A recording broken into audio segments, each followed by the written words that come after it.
We're brought to you with support from IncuHive, with a new location now open at Brunel House, Stevenson Road in Basingstoke. If you're looking for a new home for your business, check out incuhive.co.uk. Hey, just imagine that instead of saying what I'm saying now, I was talking about your business. Or perhaps you were talking about your business. You can advertise on About Basingstoke's podcast network for less than you might think. Just email info@aboutbasingstoke.com to find out more. About Basingstoke was pleased to be invited to record a special event last week, organised by Mark Jones and the Stronger Together Forum. In a live discussion, Mark, who also hosts the Mr. Blue Sky Conversations podcast, was joined at Anvil Arts The Forge by Basingstoke MP Luke Murphy. This podcast is in two parts. Part 1 is a one-to-one chat in front of the audience, and Part 2 is an audience Q&A. Here comes Part 2. If you could just say who you are when you stand up, and if you want to say who you're representing, that's great. So Fiona. Hi, I'm Fiona Eastman. I'm from a charity, Victoria's Promise, that supports young women and their families through cancer, and I've had the pleasure of a great meeting with Luke a few months morning ago. It was interesting, you talked about GP surgeries, and what we didn't touch on is what an incredible hospital could we have here in Basingstoke on the skill set of consultants, and particularly in the oncology. And I think it does warrant being raised, the success rate that we have there. I work across 3 hospitals, and I would honestly keep my feet on the ground that we're just at the best. I do wonder if you would share your views, though, on the delay of the much needed, we all agree that, new hospital that a lot of money has been ploughed into to get us to the point that we got to. And if you would share your views on the future of that. Yeah. Thank you. Thanks. Thanks, Andy. Yeah, it was great to meet, and you set up as we discussed at the time, you've set up a wonderful charity to, as you say, Victoria's Promise, to follow through on that promise. So, yes, I would say we should celebrate the incredible talent and people that work at Basingstoke Hospital. We've got some of the best experts. Oncology is one area, in the country, if not the world. We've got some really impressive work that goes on at the hospital, and then in everyday care as well, and all the staff there. And I've been lucky enough to visit regularly. I had been going every kind of 3 months and having a meeting to talk about the issues, and then seeing a different part of the hospital at work. And I really do pay tribute to the staff that work there, and that they work in a hospital that isn't good enough. And that isn't good enough for the patient either, and we do need a new hospital. I'm kind of in no doubt about that. We've made some progress in terms of purchasing the land. I think what I would say is that I will push as hard as I can to get that hospital delivered, because we need one and we deserve one, and patients and staff deserve it as well. But there is a context to it. When we came into government, there was a commitment to build 40 hospitals by 2030, which I think would have been the best and quickest sort of hospital building programme in the world. And there was no money or plan to deliver on that promise. It was a promise that was made, in my view, without the resources or a plan to deliver it. And the government took the decision to reorder it on a trajectory that it felt was deliverable. Now, that doesn't mean I'm happy about it. I want Basingstoke Hospital delivered as quickly as possible. I'm pleased that we've been able to purchase the land to safeguard it in the future, and that is more than anything that happened previously. But I will always champion it. I will always try and push it forward and try and find ways. And I've had different conversations with different organisations locally about how we might go about doing that. So I am continuing to press the case for that, because I think it's incredibly important.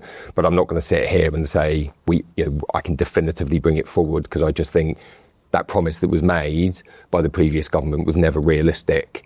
And if we can find the money and the resource to bring it forward, then I absolutely will do that, and I will continue fighting for it. But I also do think I don't just talk about GP access because it's because it's easier to talk about because it's a huge challenge. But one of the reasons there's so much pressure on the hospital is because the front door to the NHS is broken. Too many people either store up issues, not through that fault their own, store up issues because they can't see a GP and therefore find themselves in hospital further down the line because they haven't been treated by a GP or through primary care, or because they're frustrated because they can't get an appointment, they go straight to A&E. That is totally understandable. It's not their fault. That is a system that is broken that needs fixing.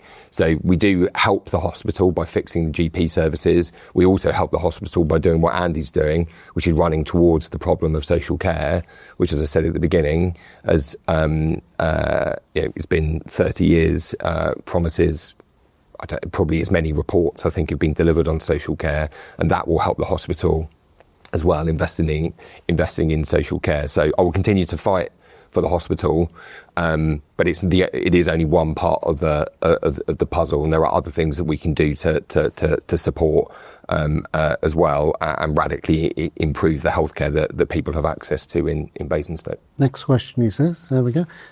Case at the back. Hiya. Hiya.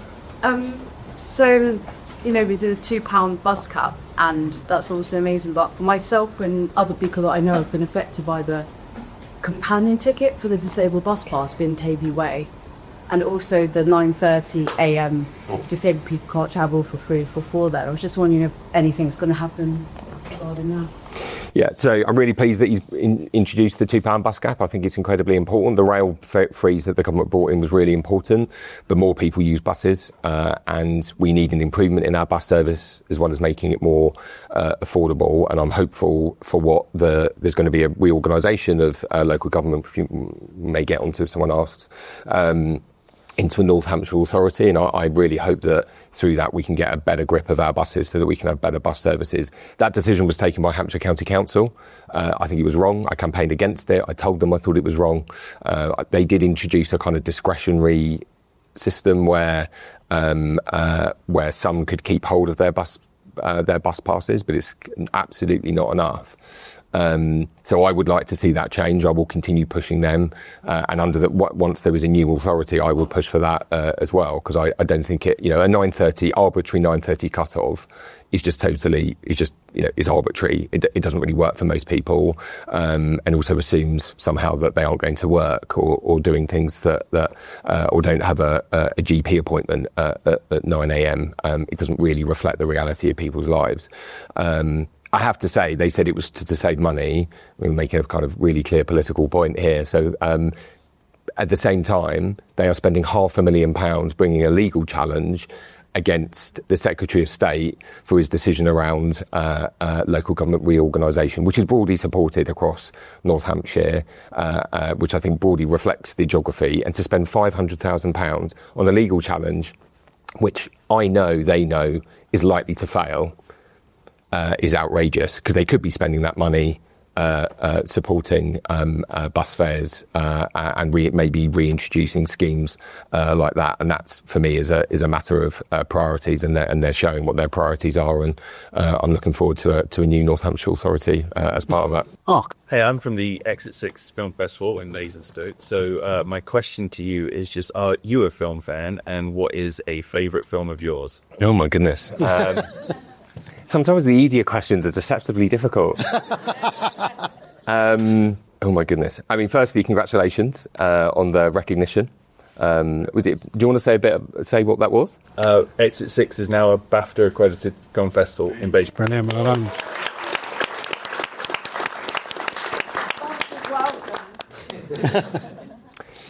Gives me a little bit extra time to think about the answer to my question. I think recently, probably a favourite film, I really like Dune. I think it's a fantastic adaptation. I go through phases of what my favourite film is, or favourite films are over time. So the film I probably go to sometimes.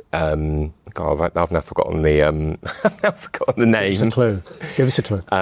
It'll come back to me. One of my favourite. This is so typically blokish, but was Crimson Tide. Oh, that's a great film. That's a great film, yeah. But my partner hates submarine films. He's like, why do you watch submarine films? They're so boring. It's on a submarine. So I really like that. I used to like The Rock, the one with Sean Connery. They were like two of my favourite films, I think, from that period. But more recently, I love Dune. And then it's the one where they all sing and they're in an a cappella competition. It's so cheesy. Pitch Perfect, there we go. But it's Pitch Perfect 2 when they're up against the Germans. Incredible. I have quite a diverse taste in movies. It's like my taste in music. It's kind of completely quite broad. You realise you're opening a door here for other questions. I'm really looking forward to the Odyssey. I've got that booked to the IMAX, so I'm looking forward to that. Does feel like you're on an Odyssey at the moment, I should think, doesn't it? Absolutely, yeah. Great question, Mark. So, Ollie. So, Oliver, and I'm here because of the interest of an organisation called the Wellbeing Economy Alliance. So I was interested to hear you talking about people struggling in Basingstoke. And as soon as you mentioned that growing the economy was a solution to well-being, that of course flagged my interest. So I wonder if in your working environment, many people are talking about solutions to well-being that aren't centred around growing the economy. Mm-hmm. So I think there are people. I mean, I think this is where, and I've had these debates. I was chair of the Climate APPG all-party group and have worked on climate work for the past sort of 10 years, there or thereabouts. I think you can both, when I talk about growth, it is about growth for whom. So I think for too long, and I think this is, I think Andy has talked about this as well, for too long we've talked about a kind of percentage GDP target. I think there was I can't even remember, it was Andy Burnham who said in an interview recently, but there was a famous interaction where someone talked about GDP growth and someone from the audience said, that's your GDP growth. Who is it for? So I think there's something about who is receiving the benefits of growth, how it is distributed, how you ensure everyone benefits, but also how can you do it in a way that also protects and restores our natural environment and climate. Now, I think it's important to say that we've done something that people never thought could be done, which is we have grown our economy, not as quickly as I don't think we should have, and also decoupled our emissions, which means that we've significantly reduced our carbon emissions while also growing the economy. I think you can do those two things at the same time. I appreciate others have a different view and kind of have a view of that requires you don't grow the economy and it's about distributing what you have. I would argue that you can do both, and I'm happy to have a kind of longer debate about that. But I think you need to focus on both. I think you can protect and restore nature while also, for example, providing the homes that young people need because they've been priced out of accommodation and the housing market's not working. But you need to focus on that and find the solution, not just pretend that it isn't there. But I think those discussions are really important. I've had them as I said, in different meetings in Parliament. Before I worked in Parliament, I worked for a charity which looked at environmental justice. I ran a 2-year commission, which was cross-party and had a whole range of views. We had Caroline Lucas from the Greens, was one of our co-chairs. Ed Miliband was before he then was in the shadow cabinet, then Hilary Benn. We had Conservative Laura Sands as well, and a whole range of different. Kate Rayworth was involved, who's done a lot on wellbeing economics. So I think it makes a huge contribution. I think we should have an absolute greater focus on what makes people happy, what makes a good life worth living, rather than just a narrow focus on GDP. So I think we would have a lot of common ground on that. But I do think you do need to have some growth in order to help deliver that. But it is about how you do it. And I think it's welcome that those conversations are happening and that they're happening more regularly. Because for too long, I think we've chased an abstract target rather than focused on what's going to improve people's everyday lives. And for many people, it's more money in their pocket, but it's also more green space. It's being able to see green space from your window, being able to access a park that is well maintained and you can take your kids to. And I think thinking about that is incredibly important rather than just focusing on a narrow number. Okay. Stacey. I was going to ask a similar thing, actually, because on my side of the aisle, we advocate for the donut economics model, but you already mentioned Kate Rayworth, who wrote it, and Oliver stole my question. So instead, you've talked a little bit about local government reorganisation. I think the idea of it, the sort of point behind it is that powers are, devolved. We get more say locally. Some of the ways that is manifesting now, certainly, in planning terms, it feels like there are actually further straitjackets rather than actually more choice and more decisions being able to be made locally. Can you speak any to whether that there's likely to be any movement on that with a new leadership, whether we might actually see more decisions around planning and development being able to be made at the local planning authority level of our council? So I don't know. I wouldn't say I know that in detail that whether there'll be kind of detailed changes, but broadly, just and then come to the specifics on planning, or the specifics I think I can speak to. I think devolution is incredibly important. I think I've long been a believer in it. We are one of the most centralised countries in the Western world, and we're also one of the most regionally unequal. And it is not, I'm not trying to do disservice or disrespect or anything, civil servants sitting in Whitehall. They do a fantastic job. They work incredibly hard. But I don't believe that you can take the kinds of complex decisions about different parts of the country based in one department. And some of the more successful economies, certainly regionalised economies like Germany, have an incredibly the federated system, regional government, where people are able to take decisions that better fit their areas, understanding the particular challenges, understanding the strengths, their economic strengths. Some areas might have really strong strengths in high-value manufacturing. In others, it might be professional services. A one-size-fits-all national policy doesn't always work in terms of getting the best out of their natural assets, their geography, the talent that they have there, the business that they have there.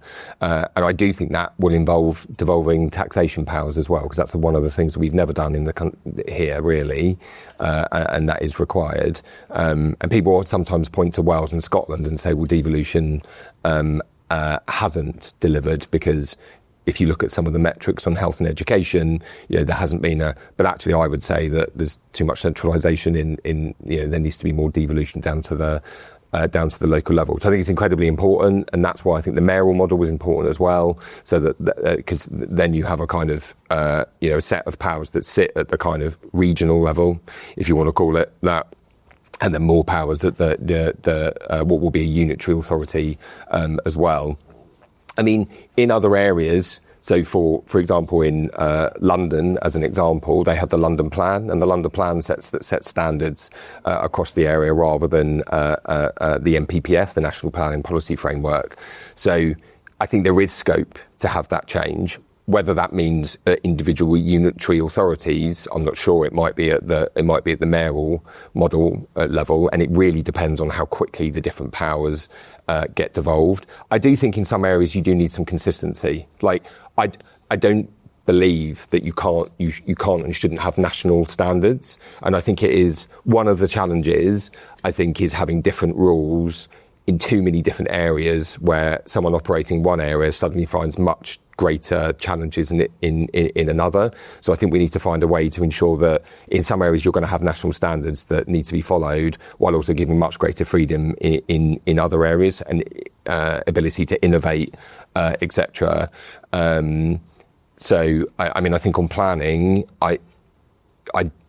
one of the biggest challenges, as we know, I think in Basingstoke over the last 10, 15 years is we've had a lot of housing growth, and we haven't had the infrastructure there to catch up. Part of that is about massive underfunding in our public services, frankly. And if there'd been greater investment in our public services, and we hadn't had austerity since 2010, we wouldn't have GP services and other public and mental health service and other public services that people rely on. And it's probably the number one thing that gets raised around new development is, well, I can't access my doctor. How are these people going to access a doctor? Then some of that would have been solved. But it's on those challenges that we have locally, I'm committed to raising with the housing minister already have some of the issues around water, which are incredibly sensitive in Basingstoke, facing enormous pressure as a result of, frankly, almost criminal way the water company's been run, poorly regulated, no money going in, so we've got a broken water infrastructure. So some of it's about local, some of it's about kind of big national challenges around the water system, the investment in it and the regulation. But I don't necessarily know whether you're going to see what particular changes you'll see around planning. But I can definitely see arguments for that and allowing different areas. But I do think you need some rules in some places to give some consistency. Jeanette. Jeanette from Lincolnshire. As you may know, mental health is the cornerstones of everything that we do, sort of supporting our young people within education, but also sort of within the wider community of Basingstoke through a Baton of Hope coming to Basingstoke and Hope Basingstoke. And as part of a collaboration event with Mindspace Foundation, we're collecting what people think, what does mental health mean to you? And it's going to form an art piece that we're going to have in display with Artwell. I just wanted to ask you that question. What does mental health mean to you? That's a good question.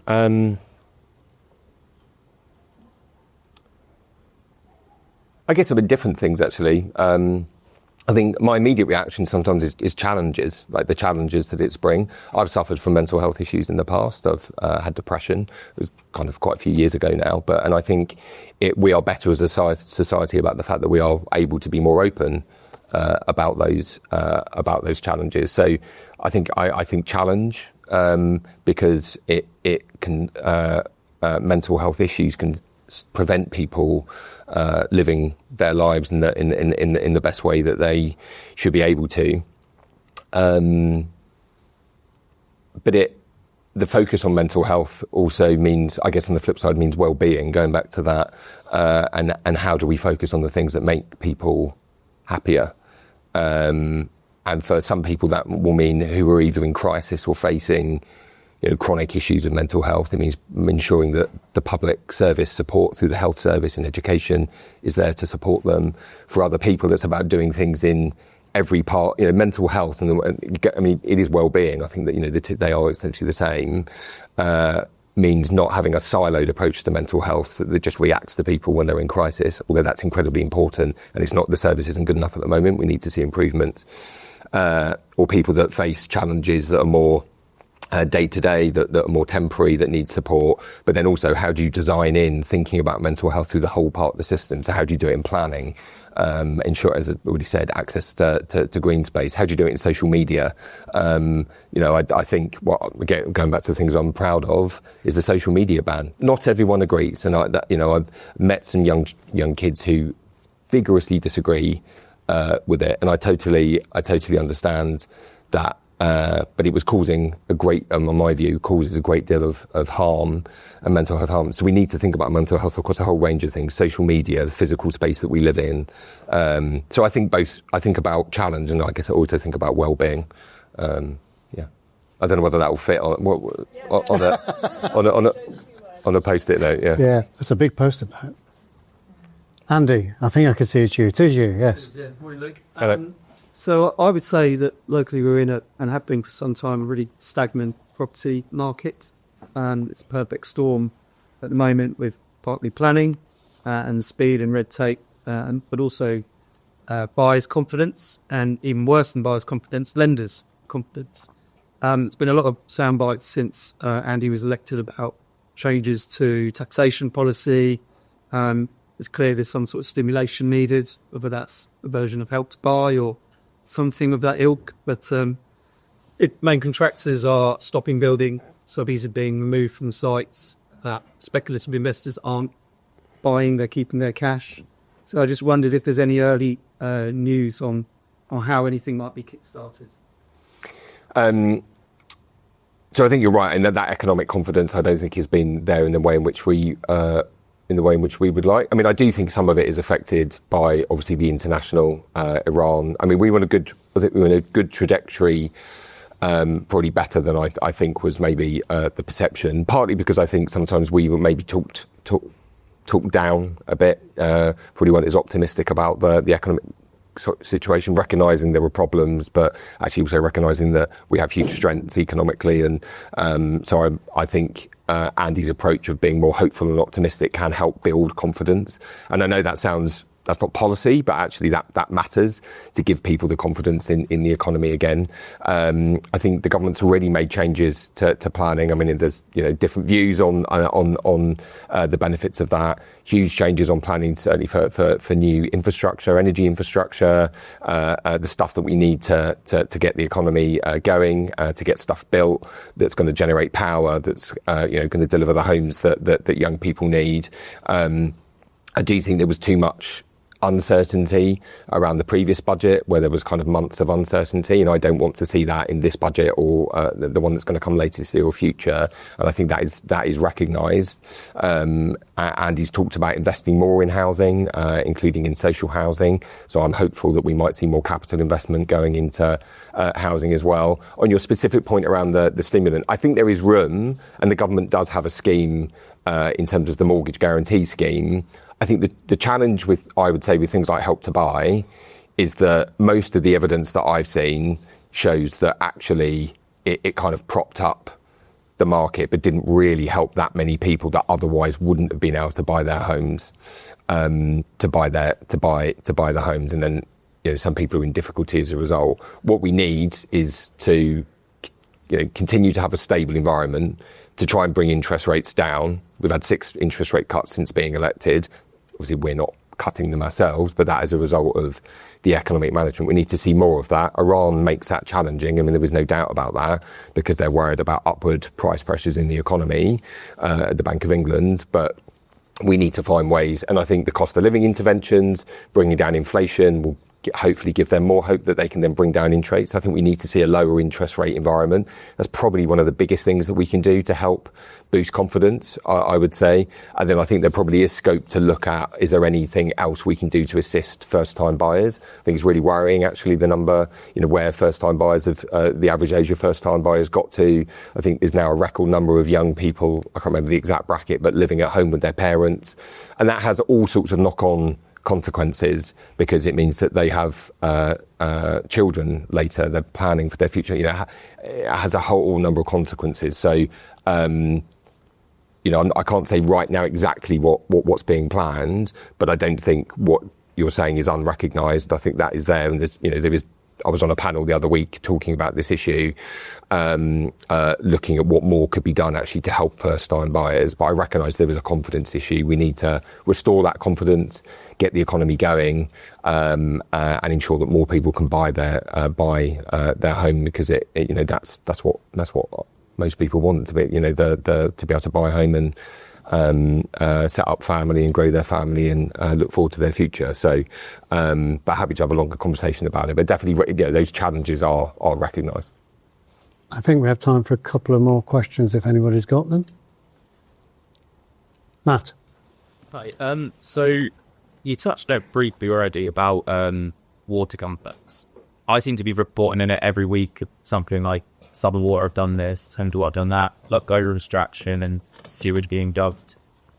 Whenever they respond to myself or even the council leader over there, they just essentially it's like words of it. It's a whole lot of nothing what they do say back. What can you do, or what are you doing to hold them to account and actually get something done about the situations? Yeah. I mean, firstly, what the water companies have done both here and nationally is disgraceful. You've got the issues at Greywell and the levels of abstraction, and obviously the Environment Agency have taken action there. They failed to invest in the necessary infrastructure, which means we now don't know whether we actually have the infrastructure we need to be able to build those homes that we were just talking about. And that actually, that the questions are linked, because that's an intractable, it feels like an intractable problem at the moment. Because unless you can have the confidence of the water supplies, that's obviously impacting on whether you can build the homes that young people need. And then the outrageous pollution of the Loddon and the Test by Thames and Southern. So they've got a lot to answer for. They have that, the model that we inherited Yeah, I don't think, I mean, to go back to basic, I don't think the water companies ever should have been privatised. It's totally wrong. And it has not delivered the promise of better, cleaner water that was promised. So there is a challenge about how you go forward. I think we've put in place a much tighter regulatory regime, much tighter rules around bonuses, much tighter rules around pollution, including monitoring, and then what they need to do in terms of turning around. I mean, it's not going to happen overnight. You can't build a water system that should have been invested in over the last 15 years overnight. My job is to hold them to account. You know, I've had conversations with the housing minister about these issues, hoping to have a meeting about it. Obviously, the reshuffle kind of just holding off. And I'm pleased that Matt Pennycook is still in place because I think he understands these issues. So I, along with others, will hold the water companies to account. I held a roundtable a few weeks ago where we had a number of the environment organisations locally, the Environment Agency and one of the water companies there as well. And I think they came away with a kind of unequivocal message from everyone in the room about what was expected of them. So government can hold them account through regulation.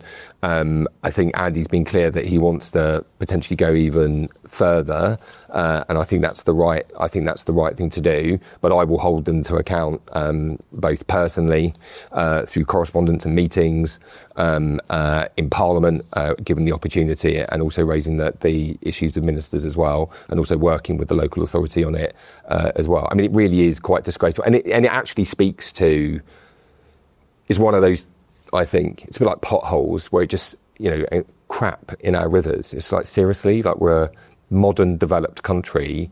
Can we really not be in a position where we just don't have that? Like, it feels like a pretty basic thing to do, and they've been allowed to get away with it for too long. We have taken some steps, but clearly more needs to be done, and I'll be fighting with everyone else to make sure that we hold them to account and get the change that we need. Okay, who would like the final question? And Lisa, I think it's you, isn't it? My eyesight is, yeah, it is. Good. Thank you. I'm a local business coach, and I guess to sort of interface on a positive news, good news ending. But can you share how you've inspired or given confidence to local business owners who feel the screen so much?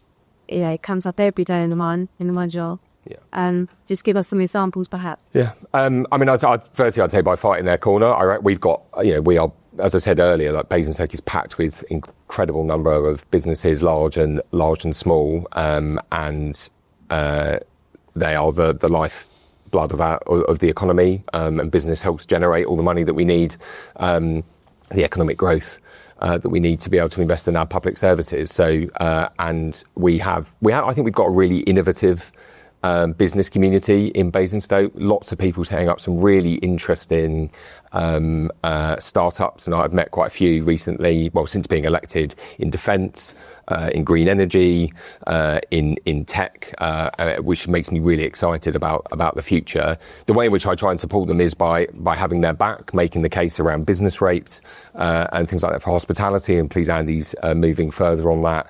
And through things like Basingstoke Business Week, because the whole idea of the Business Week was to, we were one of the, not every area has one, but I know Portsmouth has one, for example, that didn't have a week that celebrated our local businesses, and I think it's right that we do that. Provides them an area to, lots of organisations, including Destination Basingstoke, do this as well. Provide them an area to network and connect and strengthen those relationships, and then to build on it in future and try and get more investment into Basingstoke, and improving the kind of the infrastructure and the context within which they operate. So really having their back, celebrating them, and also I do lots of individual business visits to try and promote local businesses, and I'm really pleased to be able to do that wherever I can, because I think it's really important. And as part of that, it's not, I do a post, I do a social media post, but then I'm there to listen. I'm like, what are your challenges?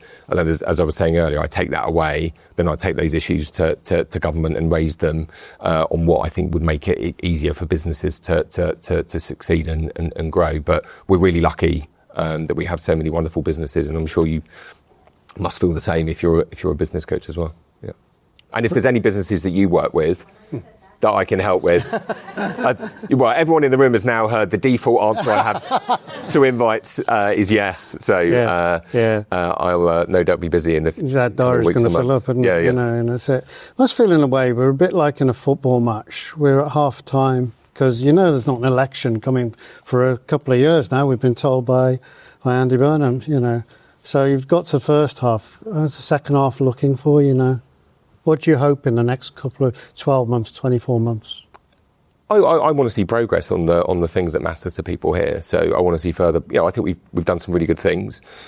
More of it needs to filter through. We need to build on that. So I want to see further action on the cost of living. I want to see people's lives feel not just feel like they're more hopeful about Basingstoke, about the country, and then can see the things that we've committed to changing, the promise that we made in 2024.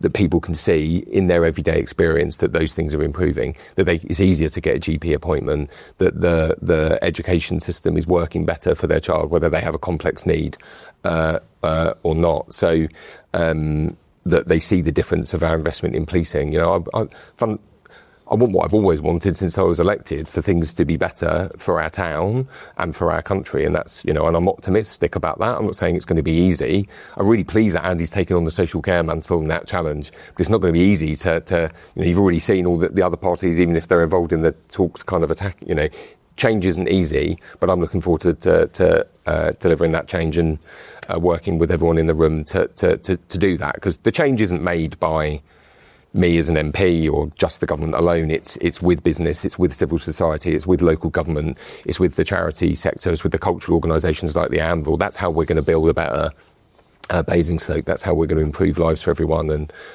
you know, that's what I'll work for, and I'm hopeful that we're going to be able to do it over the next 2 years. Great. And with my Stronger Together forum conversations, I always like to give my guests a chance to give the audience a takeaway. What's your takeaway for them?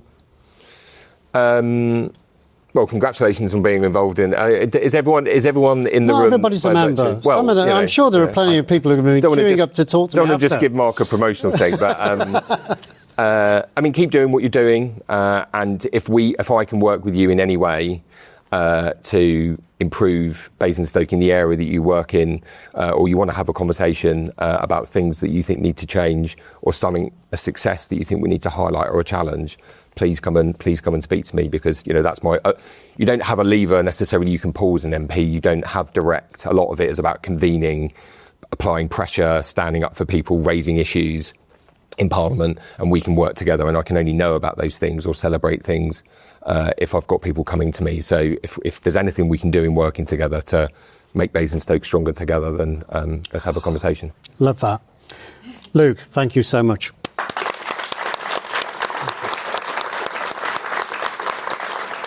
Thanks to Luke Murphy MP and to Mark Jones for inviting us to record this episode. You can find out more about the Stronger Together Forum by visiting mrblueskyconsultancy.co.uk. If you've been thinking about podcasting for your business or something else that you're passionate About Basingstoke gives you not only the platform, but also the professional support you need to make it happen. Find out more at aboutbasingstoke.com or email info@aboutbasingstoke.com.